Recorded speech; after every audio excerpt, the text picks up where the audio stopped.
la Oxford, ¿o no? Más o menos. La opinión de experto es como la más baja. Y cuando uno ni siquiera es VIHólogo, o sea, ni siquiera es un infectólogo dedicado al VIH, ni siquiera es experto. Por lo tanto, lo que yo diría acá es simplemente así como, chicos, estudien. Eso es lo único que yo alcanzo a hacer. Tienen que dar por su cuenta, porque en el momento de tratar a los pacientes, esto no alcanza. Ya no alcanza. Vamos a hablar un poco de datos de Bolivia. ¿Qué pasa con el VIH en Bolivia? Tenemos muchos datos recopilados. Tenemos un sistema de recopilación de datos que no es muy eficiente el gobierno, sin embargo tenemos un no gubernamental que se llama IDH, que tiene una sede en Cochabamba. El señor que organiza este centro es fabuloso, el señor, porque lo hace de una forma muy altruista, increíble. Estudia un ONG, que es capísimo el señor. ¿Qué es lo que hace? Hace un ONG y junta gente que quiere trabajar en generar datos. Cuando tú generas datos, generas políticas, generas legislación sobre una enfermedad, obligas a un gobierno a pagar la medicación, el diagnóstico, el tratamiento, o sea, lo empujas. Y eso es lo que ha hecho el IDH, al igual que algunas otras instituciones. Entonces, VIH es la única enfermedad legislada en Bolivia, significa que tiene así su librito de ley. La única enfermedad, creo que la tuberculosis tiene, pero no muy mucha, donde ellos, los pacientes con VIH, han hecho aquí sus agrupaciones, tipo positivo, Red Bull, hay varias en Cochabamba y en Bolivia, que son agrupaciones de pacientes con la enfermedad que han luchado por su vida. Como han visto en la película Philadelphia, como han visto en esas películas, lo mismo se ha hecho en todos los países, porque los gobiernos consideraban que si se ha contagiado esa enfermedad, pues para qué se mete con tanta gente que se muera nomás. No hay plata, pero es caro. Es caro, la enfermedad de VIH es cara. Los tratamientos son caros y el gobierno los paga. Ahora actualmente muchos nos los traen de donación, pero el gobierno tiene que pagar porque es una asistencia gratuita. Los tratamientos son para toda la vida. Entonces, si alguna vez quieren, se los puedo mostrar el librito. De hecho, se los puedo enviar para que lo miren. Súper bueno. Es una enfermedad donde tú no le puedes decir al paciente, oh, ya tienes VIH. ¿No? Porque te puede meter en la cárcel. Una enfermedad donde tú tienes que ir con un consejero, con un psicólogo para que le cuente. ¿Por qué? Porque están estigmatizadas socialmente, que muchas veces los pacientes dicen, listo, ya me morí, ya no voy a tener hijos, ya no voy a tener pareja, mi vida se acabó, me voy a morir, y se suicidan. Entonces está obligado por ley que le digas con un psicólogo. No lo hacemos. Otra cosa que no puedes hacer es que si una persona tiene VIH, tú no puedes decirle a la familia, bueno, ¿sabe qué? Su hermana tiene VIH, entonces vamos a tratar. Si ella no me da la aprobación, yo no puedo decirle a la familia. Y eso está legislado. ¿Por qué insisto en eso? Porque muchos familiares no les dicen. Nosotros ya tenemos un paciente que se estuvo tratando con quimioterapia para linfoma, un chico joven de 21 años con un linfoma, y el linfoma estaba asociado al VIH. El linfoma es muy común en los pacientes con VIH. Y cuando llegó el papá de La Paz, el papá solo sabía el linfoma. Y yo no puedo decir sobre el VIH. Y ese chico tenía su tratamiento de VIH en orden, súper ordenadito, todo perfecto. Pero el del linfoma lo cortó, yo creo que era por asuntos económicos. Pero el del VIH no. Pero aunque lo hubiera tratado y estuviera, no puedo decir. ¿Cuándo es la única excepción donde puedo romper la regla y puedo estar por encima de la voluntad del paciente? Cuando se está muriendo.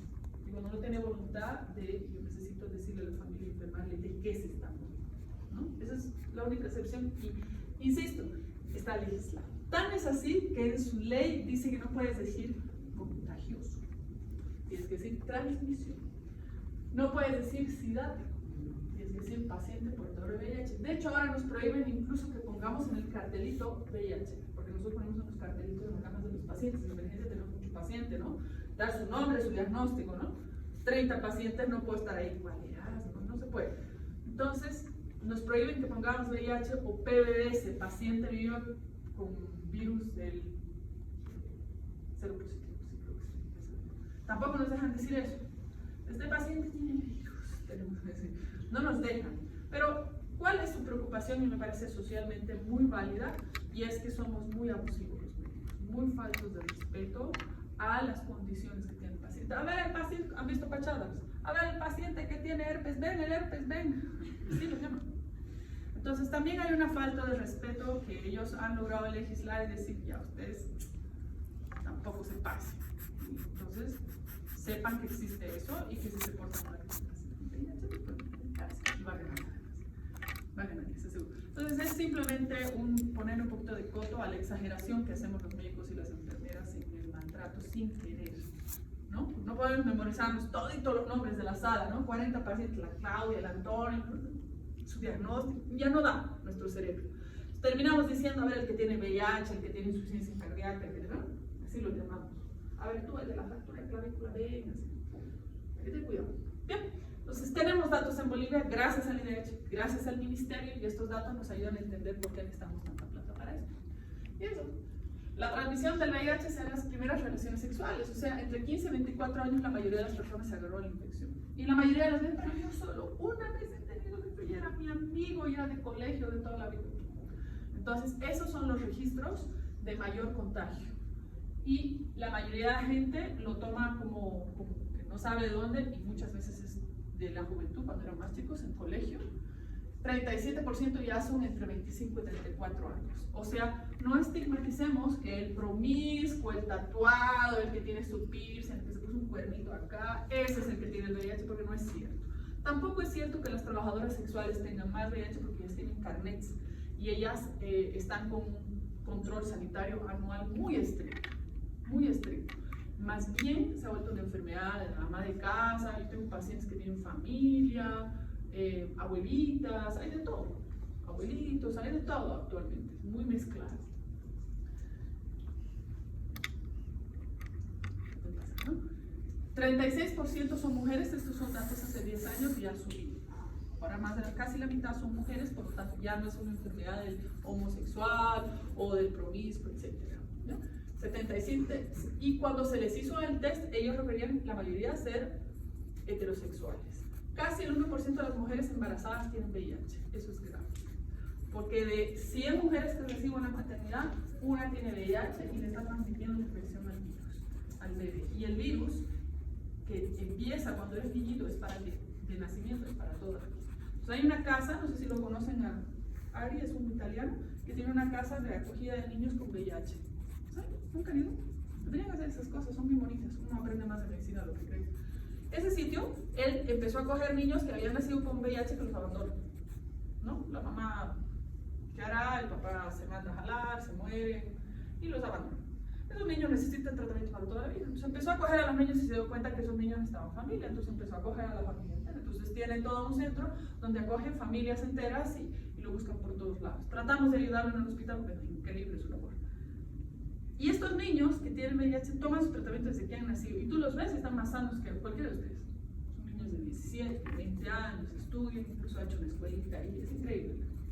Entonces, este porcentaje de virus, ¿cómo se maneja en Bolivia? Es obligatorio la toma de VIH a cualquier mujer embarazada de 3 meses. Eso sabían. Entonces, tú te embarazas y te tienen que tomar test de VIH. En la privada, en la pública, en todo lado. Me han tomado, con mis 2 bebés me han tomado. Me parece fantástico porque yo estoy mucho más expuesta que otras personas porque trabajo con pacientes de riesgo. En Bolivia, el año 2012, habían 8.000 personas con VIH, pero se estimaban que eran 15.000. Siempre se estima el doble o el triple de lo que se reporta, porque hay muchos casos no reportados, ocultos, pacientes que no dicen, o gente que no sabe. Este es un cuadrito muy bonito que da la OMS. Me van a seguir, les voy a mostrar. El puntito rojo, la línea roja muestra los casos nuevos de infección. Miren, aquí está el año 90. Miren cómo se logra bajar los casos nuevos. ¿Cómo se logra bajar los casos nuevos? Con educación. No hay ningún tratamiento específico de prevención, pero la educación de prevención, uso de condón, uso de medios de protección, que básicamente es el condón, relaciones interrumpidas, o pues las personas que tienen VIH que se traten que su carga viral llegue tan poquita que no se detecte en sangre y que disminuya su probabilidad de contagio, que a las mamás les hagamos VIH en el embarazo, ¿entienden? ¿Cómo logró los casos nuevos bajar realmente? De llegar a tener más de 3 a casi 4 millones mundialmente a la mitad. Entonces, esto es educación, es durísimo, es lo más difícil. ¿Y qué es lo que ha pasado? Que las personas que viven con el VIH y se vuelven crónicas ha aumentado. Porque además ha aumentado, bueno, no ha aumentado por la educación, sino ha aumentado porque ahora hay tratamiento. Entonces ahora el VIH es una enfermedad crónica y la vemos todos los días. Antiguamente, y no estoy hablando hace mucho, hace 10 años, en el gastro no querían operar una vesícula de un paciente con VIH. No. En Cochabamba nadie quería operar una vesícula de un paciente con VIH. No importa su cargo, nadie. Había 1 o 2 cirujanos en Cochabamba. Entonces este grupo buscaba a los médicos. Yo tenía un amigo, y lo tengo todavía, Fernando, que es de este grupo, que es VIH, es activista. Entonces él me buscaba a mí y lo buscaba a Juan Carlos Sánchez y buscaba a algunos para que lo ayuden. Pues están muriendo por una vesícula y nadie quiere operar. Y así. Actualmente ya no hay tanto, porque ahora se entiende que si te uses las mismas medidas de usar guantes, no te vas a contagiar nada. ¿Cuál es la probabilidad de transmisión de VIH comparado con el virus hepatitis B? ¿Sabes? La hepatitis B es más transmisible que el VIH. ¿Cuánto más? Si no me equivoco, la probabilidad es 0.1% del VIH y de la hepatitis B era 3%. 30. Sí. Es brutal la diferencia. ¿Qué significa eso? Que si tú cuando eres internado le estás sacando, anda a la calle, gasometría a tu paciente, ¿no ves? Tú, señora, no se va a mover. Y cuando tú pones el arterial, se muere, ¿no ves? Porque duele. Entonces, saquen de a 2, por favor. ¿Ya? Uno le agarra la mano y el otro saca. Entonces, uno le agarra la mano y la mira a la señora, feo. Y el otro saca la muestra, porque si no, te va a dar. Y ahí te vas a pinchar. Y tú dices, no, pero esta señora gordita, ama de casa, buena gente. Puede tener virus, puede tener VIH, puede tener hepatitis, no sabes qué tiene. No te vas a arriesgar porque tienes mucha vida por delante y además tu oficio es ayudar, no enfermar. Entonces, de una aguja, porque no es lo mismo una aguja sin fenestración cuando está suturada, que una aguja fenestrada, que una aguja gruesa de catéter. No es lo mismo, ¿no? La transmisión del virus se mide según el tipo de aguja y el tipo de lesión que te ha producido a ti. Si te ha pinchado o solo te ha rozado, ¿no? Si te ha entrado al ojo la gotita. Entonces, en el ojo, en la boca, si no tienes escoriación ni heridas, no debería pasar nada. Pero si tú te pinchas con una aguja fenestrada que ha tenido contacto con sangre y tú te pinchas, tienes una probabilidad de transmisión de 0,1 a 0,5%. Pero de hepatitis B, C también, pero B tienes 30%, o sea, de 10 que se pinchan, 3 se van a agarrar. Entonces, ¿todos tienen vacuna para hepatitis B? Para ingresar a su internado, háganse vacunar ya. Porque es que todos tienen infección hasta que no se muestre el contrario, así se trabaja. Todos son culpables, hasta que no se, así se trabaja. En cualquier sitio, y ya van a ver, en su internado, peor que ustedes son mano de obra no calificada, entonces el grado de error es más alto. Si se pinchan, por favor, con una persona, que no importa si tiene VIH o no tiene VIH, ustedes pueden acudir al centro de infectología del virus. Cualquier persona puede acudir y se le da el tratamiento por un mes, que es una profilaxis secundaria. ¿De acuerdo? Eso tienen que saber, es su derecho. Nadie les dice, me he pinchado, no sé, así les dicen. No. Hay un sitio de acogida a toda la gente. Entonces te dan tratamiento antirretroviral. ¿Y qué es lo que hacen? Le toman VIH al paciente y te toman a ti. ¿Y qué pasa si sale negativo del paciente? Ya, negativo, ya está. ¿Para qué tanto lío? ¿Sí? No, pues puede estar en ventana, recién se contagia. Cuando recién él ha entrado en contagio con el virus, tiene más carga viral. Y después más bien su sistema inmunológico. Les voy a mostrar un cuadro. ¿Pero qué pasa? ¿Y por qué me toman a mí? Si a mí me han pinchado. Porque podrías tú ya tener el virus de antes. Y estás engañando al sistema y echando la culpa con un juicio de algo que tú ya tenías de antes. Nos ha pasado con una auxiliar que le ha hecho un juicio al hospital y había tenido virus de antes. Se ha encontrado en el registro. Pasa, de todo pasa. Bueno, ahora volviendo a esto. Entonces, este numerito de que antes teníamos menos de 1 millón de gente viviendo con el virus y ahora tenemos más de 4 millones de personas viviendo con el virus, es porque ahora con tratamiento sobreviven. Y es una enfermedad crónica. Entonces tú los ves trabajando en el banco, puede ser un banquero o una banquera, puede ser una persona, el Fernando, mi amigo, tiene sus hijos, su familia, y lo apoya porque salió adelante, los hijos no están enfermos, no sé si el esposo está enfermo, nunca le he preguntado. Entonces tienes un montón de gente que es absolutamente saludable y vive con el virus y se va a morir con el virus, pero se va a morir cuando tenga 80. ¿Ya? Entonces es una enfermedad crónica. Quiero que ese es el dato para la vida. Para ustedes, sobre todo, para nosotros está notando más. Ahora, las muertes relacionadas a la enfermedad, o sea, al síndrome de SIDA, en un momento fueron muy altos, pero ahora se manejan muy bien. ¿Por qué? Porque todos toman tratamiento antirretroviral y porque manejamos muy bien las enfermedades oportunistas que tienen las personas. Entonces, este es el cuadro que actualmente manejamos. Mucho crónico, poca muerte y menos contagio. Ese es el resumen. ¿Cómo se diagnostica? Con ELISA, ¿no? Si uno va al laboratorio a donar sangre, al banco de sangre a donar sangre, entonces primero te sacan la sangre, luego testean, es una pena. Te sacan la sangre y te hacen una ELISA. Y si el ELISA sale positivo, te confirman con un método distinto, un Western blot, porque a veces es falso negativo o falso positivo. Y si sale confirmado, obviamente tu sangre ya la desecharon, te tienen que llamar, te deberían llamar, es su obligación llamarte y avisarte lo ocurrido. Lo mismo pasaría en cualquier sitio. ¿Qué es lo que pasa en sitios de servicio público como el Viedma, donde tratamos gente con menos recursos económicos y menos educación? Todo paciente que entra por mi puerta yo le hago VIH. ¿Por qué hacemos esa política? Que ustedes no la van a usar en donde hagan sus internados. Esa política no le puedes hacer VIH sin pedirle permiso, por si acaso. Tengan cuidado. O sea, no puedes hacerle, no, porque esta señora está muy enferma, yo le voy a pedir VIH. Sí, pero después tienes que convencerla de que no, de que era por su bien, porque podría enojarse y legisladamente podría hacer un juicio. Pero yo en el público necesito hacer a todos. ¿Por qué?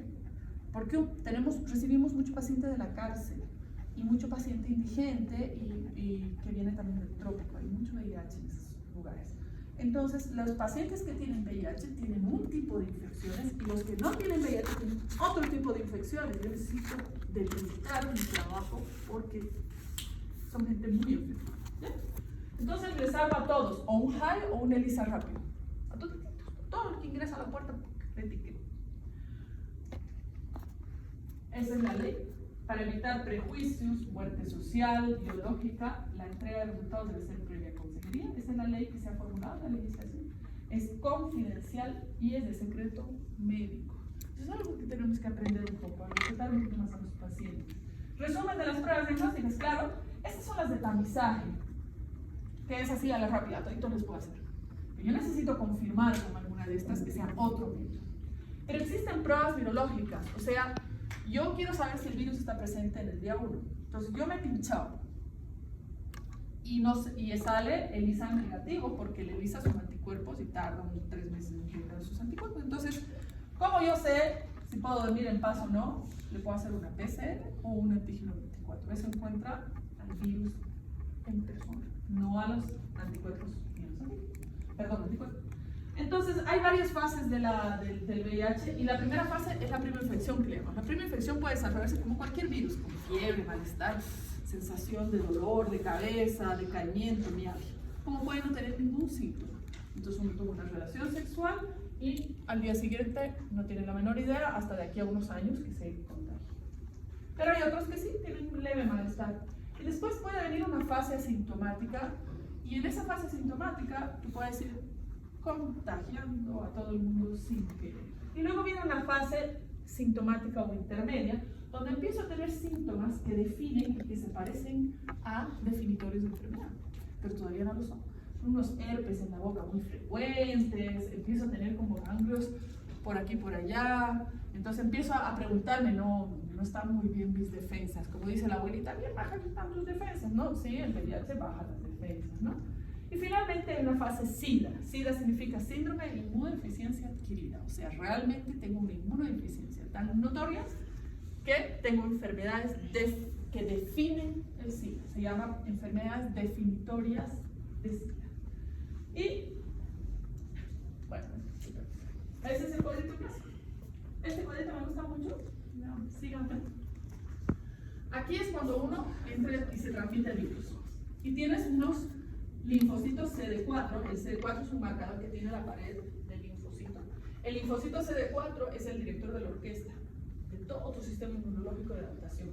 Él dirige las interleuquinas, dirige los linfocitos B, los linfocitos T, los anticuerpos, define toda la producción de anticuerpos, define las TNF-alfas, interferones, todos, los organiza, ¿no? Nunca se preguntaba por qué una orquesta necesita un director de orquestas, igual todos tienen partitura.